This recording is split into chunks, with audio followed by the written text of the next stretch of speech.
estoy leyendo a algunos de los periodistas favoritos de Paco y de Jaime, sobre todo uno que es uno de los favoritos de Jaime, mi querido Paco, Armando Guzmán, para que vean que sí sirven mis planteamientos en la mañanera, mi querido Paco. Armando Guzmán dice: señora presidenta, nunca he recibido chayote de nadie. Yo gano mi dinero honradamente. Yo hablaría bien de usted si usted se lo ganara. Y es que con Carmen Aristegui el debate fue de por qué en 2026 la presidenta sigue aplicando el no pago para que me peguen o pago para que no me peguen. Porque digo, creo que es muy perverso decir que la presidenta es igual a López Porpillo, porque no lo veo. O sea, a pesar de mis críticas a la distribución del dinero de publicidad oficial, pues no es, no te doy a ti Azteca para que no, porque me estás pegando. No va por ahí.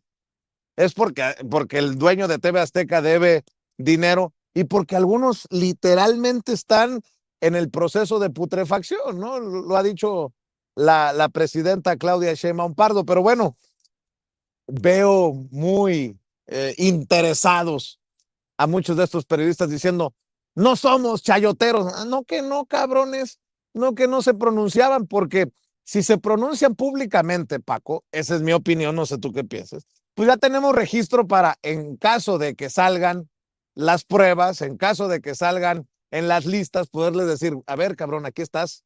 Como en su momento se la aplicamos a Joaquín López Dóriga con los 250 millones que recibió en tiempos de Enrique Peña Nieto. Por ahí va la cosa. Y eso que somos señores extraños que se presentan en la mañanera, diría Ciro Gómez Leiva.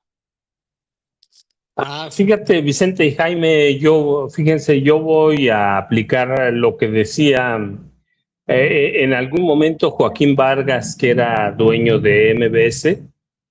Voy a aplicar lo que él dijo cuando se refería a Felipe Calderón y a Javier Lozano, que era su operador político y secretario del Trabajo, ¿no?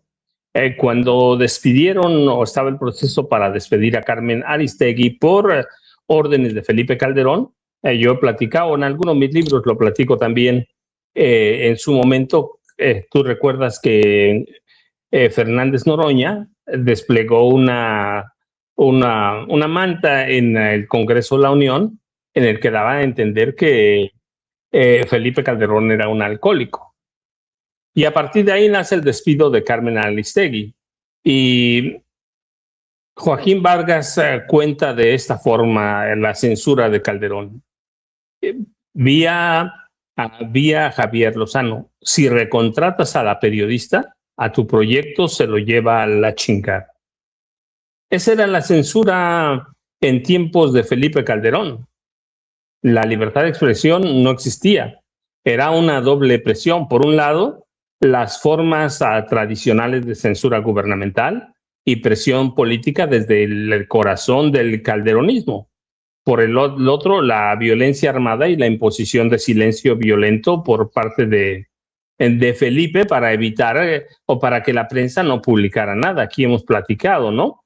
Diversos informes de organismos internacionales ubicaron al sexenio de Felipe Calderón como el gobierno más peligroso para ejercer el periodismo en la historia del país. Había censura directa, como este caso a Joaquín Vargas, ¿sí? La salida de Carmen Aristegui cuando fue en febrero de 2011, cuando la despiden, o cuando Carmen publica esto, la verdad es que Calderón aplica eso, la dureza, ¿no? Y MBS después, con la amenaza de Javier Lozano, argumentó violaciones al código de ética.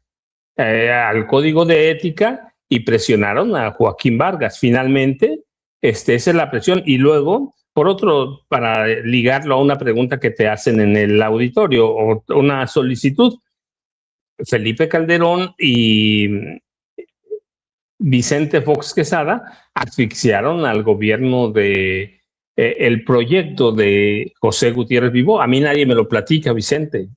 Yo trabajaba con José Gutiérrez Vivó en esa época. Nadie me lo platica.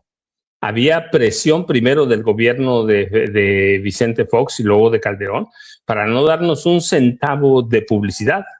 Había represalias gubernamentales, congelamiento total a las pautas publicitarias, no solo del gobierno, Felipe Calderón tenía amenazados a los empresarios desde la Secretaría del Trabajo para forzar el cierre definitivo de Monitor en todos sus aspectos. Y yo era uno de los responsables, ¿no? Pero era uno de los dos responsables de Diario Monitor, la versión impresa de Monitor de José Gutiérrez Vivó. Había un acoso judicial a José Gutiérrez Vivó y a todo lo que representaba Monitor. Venía desde Vicente Fox Quesada. Pero el mismo acoso judicial lo sufrieron Contralínea, además de Carmen Aristegui y de José Gutiérrez Vivó. Sí, lo sufrieron Contralínea, nada más hay que ver los señalamientos que hacen a Miguel Vadillo, que es amigo de la Casa de Sin Censura, Nancy, que conoce bien todo ese problema, Ana Lilia Pérez, que enfrentaron demandas y acoso judicial respaldado por instancias gubernamentales por publicar reportajes que no le gustaban a Felipe Calderón, y el brazo represor era Javier Lozano. Y luego finalmente rematamos con este acuerdo de, ¿cómo se llama? Acuerdo para la cobertura informativa de la violencia en marzo de 2011, ¿lo recuerdan? Una convocatoria de Felipe Calderón por órdenes, porque lo sé, por órdenes de Genaro García Luna. Más de 700 personas reunidas en la ceremonia. Los maestros de ceremonia, ¿quiénes fueron? Loret de Mola y Sergio Sarmiento, entre otros, pero ahí estaban todos estos periodistas ilustrados que aceptaron someterse a las órdenes de Felipe Calderón y García Luna, y el objetivo era cambiar la narrativa de la violencia para hacerle imagen política a Genaro García Luna y eventualmente hacerlo candidato presidencial por el Partido Acción Nacional. Esa era la censura en serio. Esa era. La cuestión es que en las estaciones de radio, en los periódicos, solo podía publicar, transmitir a quienes autorizaba el gobierno de Felipe Calderón Hinojosa, pero ya se les olvidó. Javier Lozano era el brazo represor de Felipe Calderón Hinojosa. Y los medios independientes y defensores de los derechos humanos, la verdad es que sufrieron bastante. Fueron obligados a someterse a una especie de autorregulación para homogeneizar el lenguaje, sustituyendo palabras como ejecuciones, por ejemplo, o narcotráfico, que no le gustaban a Calderón ni a Genaro García Luna. Así que había silencio por violencia y silencio por censura, que además derivó en autocensura. La censura más drástica vino del gobierno de Felipe Calderón Hinojosa. Así que allí tienes, eso es censura. Pero ya se les olvidó porque, claro, el gobierno de Felipe Calderón Hinojosa les entregó miles de millones de pesos, como 51 mil millones a la prensa entre los dueños y estos periodistas ilustrados. Y después llega el de Peña, también lo mismo, 50 y tantos mil millones de pesos. Así que esa es censura, Vicente. Lo que tenemos ahora, sí, es algo de lo que quieren hacerse víctimas.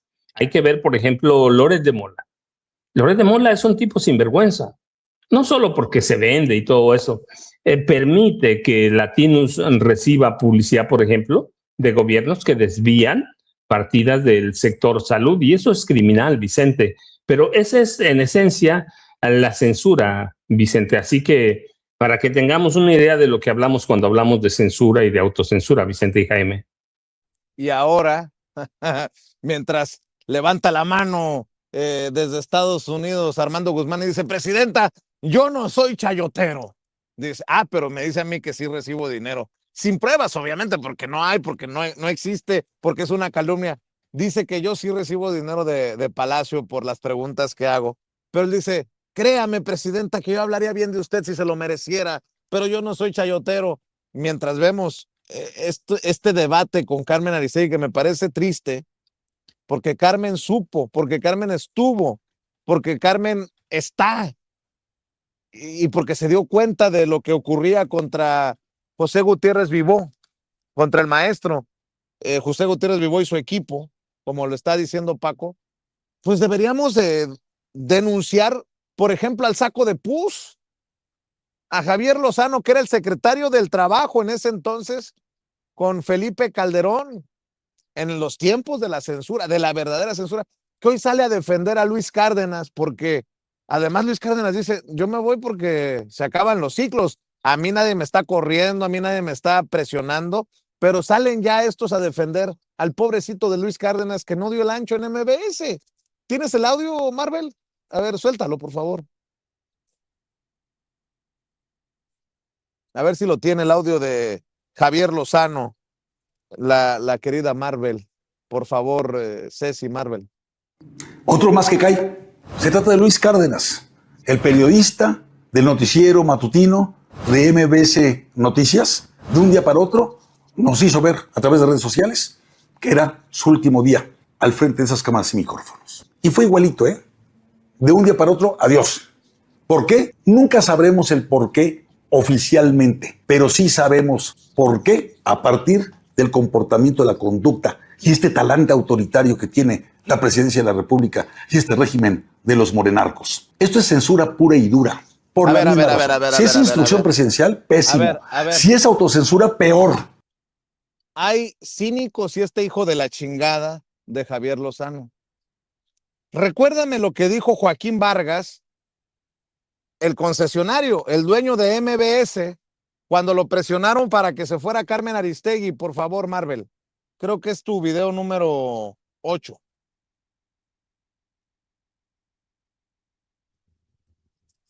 El trabajo, durante su exposición, fue vehemente en gestos, actitud y palabras, al grado de amenazarme, en nombre del gobierno, de la siguiente manera. Hemos encontrado que tu proyecto de la banda 2.5 tiene méritos propios, pero si recontratas a la periodista, a tu proyecto se lo lleva la chingada. Pero yo no quiero pensar de veras una combinación en este país que gane Donald Trump en los Estados Unidos y que gane López Obrador en México, ¿eh? Son los dichos de Vargas. Esa sí es censura, esa sí fue censura de Javier Lozano. Y hoy se dan golpes de pecho, se rasgan las vestiduras. Chinga tu madre, Javier Lozano. Y tu padre también, cabrón. Mi querido Jaime, más lo que le quieras agregar, digo, a la mesa, no a las ventadas de madre, a la mesa, temas que traigas, mi querido Jaime, te escuchamos. Y yo creo que no puedo evitar, en este caso, sumarme un poco a la indignación de ustedes dos, queridos amigos, porque esta gente es increíble el grado de cinismo. Yo creo que esta gente son más pruebas de lo que son inmundicia humana.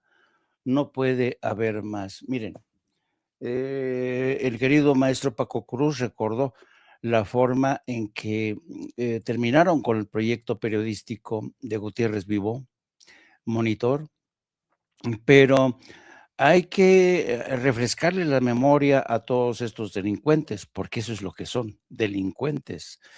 Cuando Vicente Fox llegó al poder, lo que hizo fue brutal.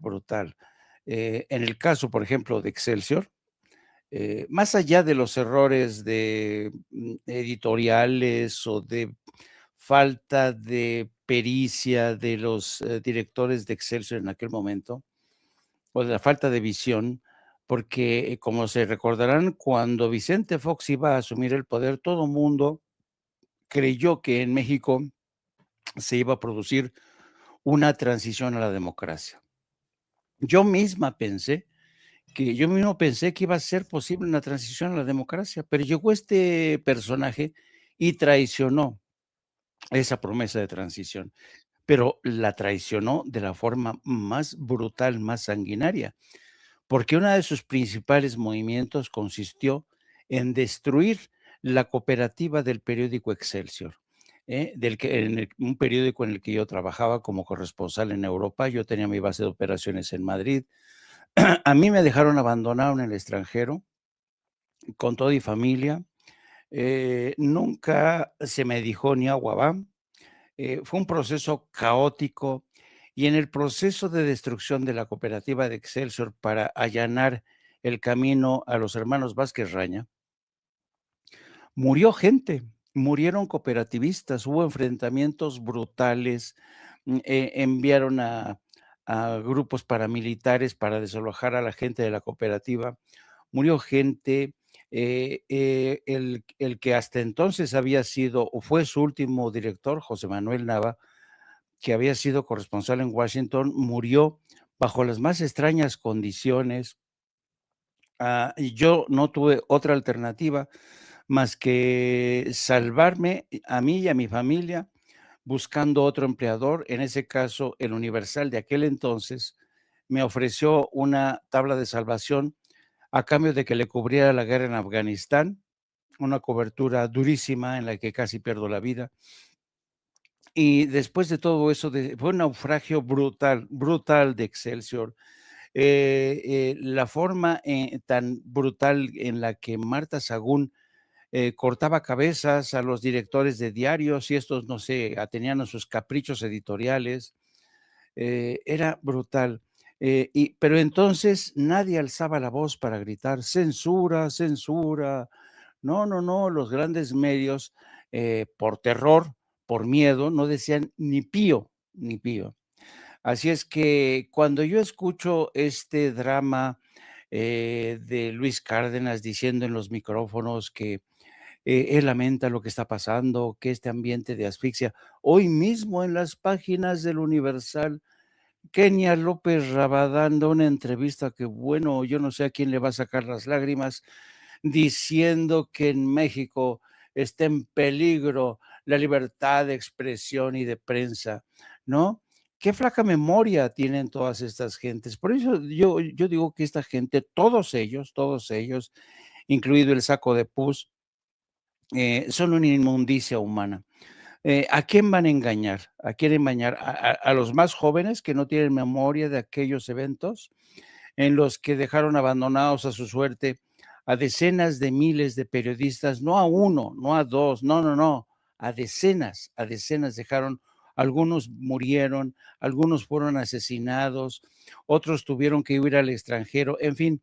El caso más emblemático, sin duda alguna, porque llamó más atención, fue el de Gutiérrez Vivó, pero hubo muchos periodistas, yo entre ellos, que vivimos ese naufragio, y nos costó, no te imaginas lo que es ser abandonado a tu suerte en el extranjero. Luego te mandan a cubrir una guerra a tumba abierta en Afganistán y quedas en bancarrota. Lo que me costó recomponerme de esa experiencia fue, para mí, realmente ha sido uno de los momentos más difíciles en toda mi carrera, porque de ahí me tuve que buscar la vida con otros medios, no mexicanos o extranjeros, y solamente así pude salir adelante yo y mi familia. Así es que cuando yo escucho a esta gente como Luis Cárdenas o el Saco de Pus o a Kenia López Rabadán, la verdad es que me dan ganas de vomitar, me dan arcadas. Y yo pienso, solamente los suyos tienen derecho a denunciar que les han quitado el acceso al micrófono de donde permanecieron. Hay que recordar cómo llegó, por ejemplo, Luis Cárdenas a MBS, apuñalando por la espalda a Carmen Aristegui. Hay que recordar un esquirol, Jaime. Un esquirol, exactamente. Hay que recordar cómo llegaron el Vázquez Raña, el dueño de los hospitales Los Ángeles, a hacerse con el control de Excelsior, con muchos muertos de por medio. O sea, no eran cosas de censura, no. Aquí eran crímenes de Estado. Así es que, por Dios, ¿en serio van a creer esto? Que pobrecitas amantes de la democracia, la libertad y la libertad de prensa. No. Esto es, y se acuerdan de aquel acontecimiento de Gigón, cuando Gigón denunció que el saco de pus le dijo copelas o cuello, y luego cuando mandaron detener a Gigón en Estados Unidos e inicia el proceso de el enjuiciamiento, vaya, de Gigón que yo cubrí, me acuerdo mucho que en el primer juicio que un juez invalidó, dijo, esto no hay las pruebas suficientes, no se sostiene este juicio, y tuvieron que negociar con el gobierno de México para que se enviara a otro juzgado, a otro distrito, para enjuiciar a Gigón, porque Gigón siempre sostuvo que ese dinero no era de él, sino que era del PAN. Así es que, miren, de verdad, en serio, milongas, vayan a cantarlas a otro lado, de que amenaza libertad de expresión, que en aquellos tiempos sí se censuraba. Paco y yo somos de una generación que se dejó muchos pelos en la gatera, que muchas veces nos vimos obligados a irnos al extranjero, y para escuchar a estos botarates como Luis Cárdenas, casi llorando, estoy aquí con un nudo en la garganta. Yo no quiero ni narrarles lo indecible que fue mi experiencia cuando me dejaron abandonado, si no es porque el Universal y otros medios extranjeros me contratan, yo hubiera quedado abandonado, pero en fin, cada quien tiene, hay gente que tiene corta y hay gente que tiene memoria. ¿Quieres que te hagan cabronar más? Vicente Fox. No existe democracia cuando el gobierno decide qué puedes decir y cómo debes decirlo. La censura, aunque se disfrace de contexto, sigue siendo censura. Ningún gobierno tiene derecho a convertirse en dueño de la verdad. Vicente Fox, aquel señalado por Gutiérrez Vivó en su último, y lo vamos a recordar aquí. Aguántenme tantito. Y luego Vicente Fox dice, estamos al 100% de acuerdo con esta postura, y es la postura de Alito Moreno, del PAN al PRI, el PRIAN en su máximo esplendor. Dice el comunicado, la carta abierta firmada por Alejandro Moreno Cárdenas, presidente del PRI. México atraviesa el momento más oscuro para la libertad de expresión y el ejercicio del periodismo. Desde el gobierno se impone la descalificación sistemática, el señalamiento personal y la estigmatización de quienes cuestionan valientemente al poder. Cuando Claudia Sheinbaum utiliza su tribuna para desacreditar a periodistas críticos, fortalece el autoritarismo, continúa rompiendo el régimen democrático y envía un mensaje de intimidación a toda la sociedad para imponer una narcocensura. Están paso a paso y con desesperación destruyendo al país. Expresamos nuestra solidaridad con Carlos Loret de Mola, Ciro Gómez Leiva, Manuel López San Martín, Raimundo Rivapalacio, Pedro Ferriz, Luis Cárdenas, Ramón Alberto Garza, Azucena Oresti, Carlos Alarraqui, así como con Atypical, Latinus y TV Azteca, y con todos los periodistas profesionales, valientes comunicadores y analistas que enfrentan campañas de desprestigio por el solo hecho de ejercer su derecho a informar y opinar. Ya no les leo por respeto más estupideces, mamarrachadas que publica Alito Moreno y que respalda Vicente Fox. Mejor recuérdeme, Marvel, aquellas frases del maestro José Gutiérrez Vivó en su último programa.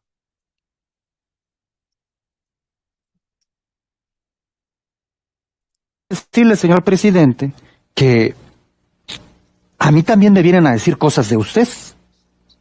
¿Y qué te dicen de mí? Le dije, pues, que me quiere usted desaparecer, irse. Entonces se levantó muy indignado de la silla el señor presidente Fox, pegó en la mesa con el puño izquierdo y me dice, yo nunca he matado a nadie. Yo me sorprendí de la respuesta y le dije, señor presidente, yo nunca dije que usted me quisiera matar. Usted me quiere desaparecer como empresa. Estos son los últimos minutos de Monitor después de 33 años. La vida cambia porque cuando se dice que se respeta la libertad solo en los discursos, pero no en las oficinas privadas, hay un choque muy profundo, porque finalmente ofrece la libertad, la cual incomoda y molesta. Posiblemente el hecho de que nuestro logotipo diga Grupo Monitor comprometido con la verdad, a lo mejor es un error gravísimo. Alguien me decía el otro día, oiga, se puso comprometido con la mentira, a lo mejor no tendría usted complicaciones. No, pues sí, a lo mejor no, pero pues no lo iba a hacer. Entonces, de ese lado, pues es un descubrimiento muy triste que en tiempos de la renovación, comillas, de México, haya pasado esto. Segundo, pertenecemos a una industria la cual se los he dicho a ellos, pero por supuesto no han estado interesados en lo que he dicho. Es una industria desunida. O sea, es una industria donde pueden ver que le están haciendo algo a uno de sus afiliados y toman parte con el delincuente. ¿Mm? O sea, se van del delincuente. Interesante, ¿no? Paco, ¿no fue Sergio Sarmiento el que entró después de ustedes a la radio? No te escucho. Vicente, la verdad yo dejé de seguirlos. Yo en ese momento yo me fui poquito antes de eso, yo me fui a Oaxaca, allá a mi tierra. Había tomado ya la decisión de no volver a trabajar nunca más en un medio, ¿sí? En ese momento tomé la decisión de escribir libros. Yo di por concluida mi participación como periodista diarista en activo. Hasta que apareciste tú, hasta que apareció, lo he dicho, aparecieron tú y Julio Hernández o López, Julio Astillero. Pero yo, después de esas acciones de Vicente Fox y Felipe Calderón, yo, Vicente, tomé la decisión de no volver a escuchar radio, ni ver televisión, ni leer periódicos en México, hasta que apareciste tú que siempre lo voy a agradecer, apareció Julio Astillero, pero yo estaba muy feliz aquí en mi pueblo escribiendo, investigaba, me regresaba aquí a mi pueblo a escribir libros, nunca más volví a escuchar radio, nunca más volví a ver televisión, así que si no aparecen tú y Julio Astillero, yo habría seguido muy tranquila mi vida aquí, Jaime y Vicente, pero... Oye, Jaime, ahora resulta que yo soy el malo de la película. O sea, si no hubieras aparecido tú y Julio, yo estuviera muy tranquilo. O sea, no me estuvieran tirando calabaza por culpa de Sin Censura. No, maestro. No, más bien digo, si no aparecen ustedes, yo habría seguido sin escuchar radio, sin ver televisión. ¿Te acuerdas? Yo te dije, Vicente, le dije a mi familia, salió García Luna, Señor de la Muerte, y le dije a mi familia, me invitaron a un programa de internet con Vicente Serrano, y mi familia me dijo, con Vicente Serrano, Sin Censura, sí, ve, por favor. Eso fue lo que cambió este rumbo, Vicente y Jaime. Mi familia ya tenía un buen rato escuchando a Vicente Serrano, escuchando a Julio Astillero, pero cuando les dije de Vicente, te lo platiqué, Vicente. Recuerdo que incluso mi familia estaba por acá y me dijeron, sí, ahí está con Vicente Serrano. Así que, no, yo siempre lo voy a agradecer, pero si no es por ustedes, yo aquí en mi pueblo no, bueno, sí, ni siquiera tenía internet, Vicente y Jaime. Yo había saldado mis cuentas con el periodismo diarista y lo hacía a través de mis libros, Vicente y Jaime. Bueno, y antes de que se nos gane la señora presidenta de la República, yo ya saben, @Paco Cruz Jiménez en X, antes Twitter, Francisco Cruz Jiménez en Facebook, a las 5 de la tarde las videocharlas cruzadas en los canales de Julio Astillero, y a las 6 de la mañana aquí todos los días, de lunes a viernes en Sin Censura, Vicente y Jaime. O antes, si lo amerita la noticia, maestro Paco. Oigan, pero haber rescatado esto que dijo Gutiérrez Vivó de Vicente Fox, ¿no le sonaba, ya con lo que sabemos de Alito Moreno, a los periodistas no se les mata a balazos? sino de hambre. ¿No sonó muy Alito Moreno, Vicente Fox, recordando a Gutiérrez Vivó que le dio con la izquierda un madrazo en el yo no he matado a nadie? No, cabrón, si yo no te decía que, no, que has matado, me quieres desaparecer como empresa, le reclama Gutiérrez Vivó. Más o menos es la idea de estos güeyes, ¿no? Ah, no, si no vamos a matar a balazos, los vamos a matar de hambre o los vamos a doblegar. Y luego, el saco de pus en tiempos de Calderón. Si recontratas a esa mujer, te va a llevar la chingada. Lo digo, lo recordamos para los más jóvenes o para los cortos de memoria, para que no se nos olvide que estos hijos de la chingada que hoy andan diciendo censura, hoy que andan defendiendo la libertad de expresión, en su momento fueron los verdugos. Y qué tristeza de Carmen Aristegui, solo como ejemplo, de Carmen Aristegui, que en su momento fue perseguida, callada, doblada, maltratada. Hoy, literalmente, se olvide de su propia historia. Lo digo con mucho respeto. Lo digo con mucho respeto. Mi querido Jaime, ¿con qué quieres cerrar tú? Pues un poco también refiriéndome a esto que fue para mí uno de los episodios más oscuros de la historia reciente de México, el trato tan cruel que se le dio a los medios de comunicación desde el poder, porque el poder tenía esa lógica.